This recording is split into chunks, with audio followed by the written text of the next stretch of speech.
জি,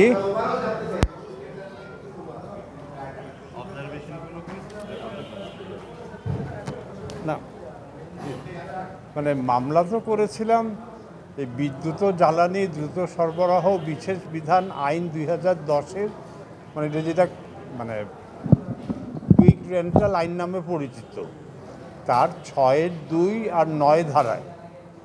তো 6-2 ধারায় যেটা বলা ছিল যে বিদ্যুৎ ও জ্বালানি মন্ত্রী কোনো পাবলিক টেন্ডার ছাড়া, কোনো উন্মুক্ত টেন্ডার ছাড়া উনি ইচ্ছামতো কোনো একক ব্যক্তি বা প্রতিষ্ঠানের সাথে এই বিদ্যুৎ কেন্দ্র স্থাপনের চুক্তি করতে পারেন। মন্ত্রী এককভাবে স্বীয় বিবেচনায় যে কেউর সাথে চুক্তি করতে পারে। সরকারের যে কোনো মানে ক্রয় বিক্রয়, এটা তো একটা পাবলিক প্রসেস, টেন্ডারিং প্রসেসের মাধ্যমে হয়। এটা টেন্ডার ছাড়াই ওনাকে ক্ষমতা দেওয়া হয়েছিল।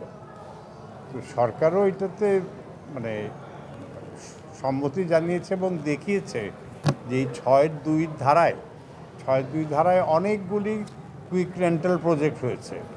তো আপনারা জানেন যে কুইক রেন্টাল প্রজেক্টের একটা বিশেষত্ব হলো যে তারা বিদ্যুৎ সরবরাহ করুক বা না করুক, তারা পুরো টাকা পাবে।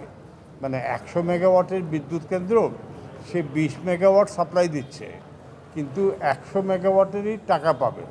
অর্থাৎ এটা আসলে এটা লুটপাটের বিশেষ বিধান আইন হয়ে গেছে।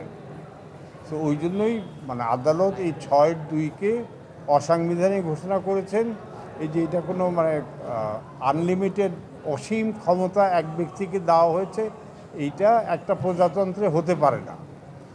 এইটাই মূলত এই কারণেই 6-2-কে অবৈধ ঘোষণা করেছে, অসাংবিধানিক ঘোষণা করেছে। আর আমরা 9 ধারাও চ্যালেঞ্জ করেছিলাম। 9 ধারাতে বলা আছে যে এই যে 6-2-এর অধীনে বা পুরো আইনের অধীনে যে বিদ্যুৎ কেন্দ্রের চুক্তি হচ্ছে, এই চুক্তির ব্যাপারে কোনো আদালতে প্রশ্ন করা যাবে না, মামলা তোলা যাবে না, চ্যালেঞ্জ করা যাবে না। অর্থাৎ আদালতের এখতিয়ারকে এই আইন বহিষ্কার করেছিল। এটা তো হতে পারে না। আদালতের এখতিয়ার, আদালতে আপনি যেতে পারবেন না, এটা কোনো এই ইনডেমনিটি কোনো আইন করে দিতে পারে না। তো ওই জন্য আদালত বলেছে যে 9 ধারা যেটা আদালতের এখতিয়ার রহিত করেছে, এই ধরনের কোনো আইন সংবিধানের অধীনে হতে পারে না। এটাই হলো মূল কথা। তার সাথে আদালত এটাও বলেছেন যে এই 6-2 অধীনে যে ব্যক্তিগত উদ্যোগে যে চুক্তিগুলি হয়েছে, ওইগুলি সরকার পুনর্মূল্যায়ন করতে পারবে। ওইগুলি চুক্তির শর্ত সরকার মানে জাতীয় বিবেচনায় যাদের সাথে চুক্তি হয়েছে তাদের সাথে আবার নেগোশিয়েট করতে পারবে দরকার হলে।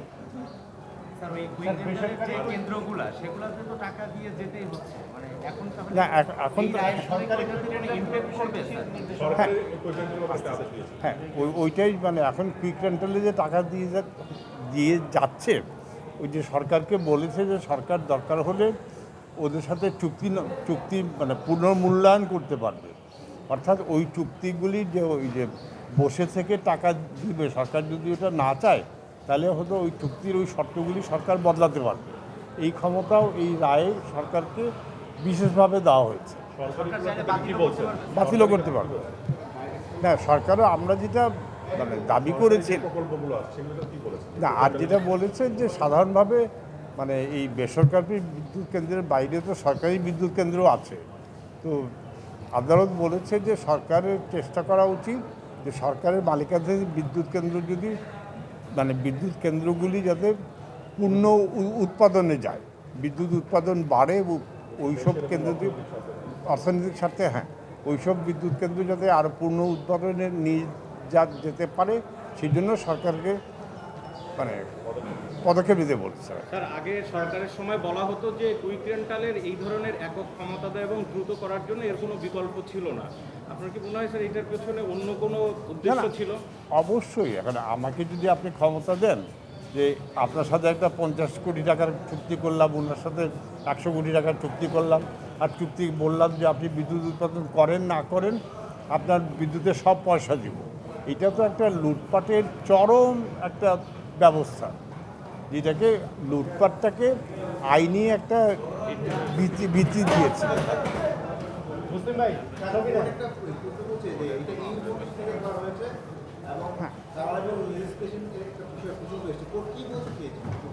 না এটা তো যখন এইরকম আইন হয় একজন মন্ত্রীকে অসীম ক্ষমতা দেয়, এইটা তো মানে কালারেবল এক্সারসাইজের বাংলা কি, মানে যখন অসীম ক্ষমতা দেওয়ার সংবিধান মানেই হলো যে ক্ষমতা সীমিত করা।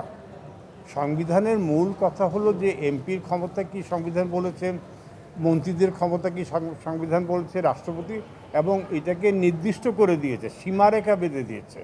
সংবিধান হলো সকল ক্ষমতা, সবার ক্ষমতা, সীমারেখাটা নির্ধারণ করে দেওয়া। তো এটা তো ওই সীমারেখার বাইরে চলে গেছে।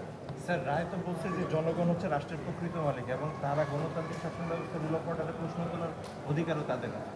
হ্যাঁ, ওইটা তো ওই ৯ ধারার কনটেক্সটে বলেছে, তাই না?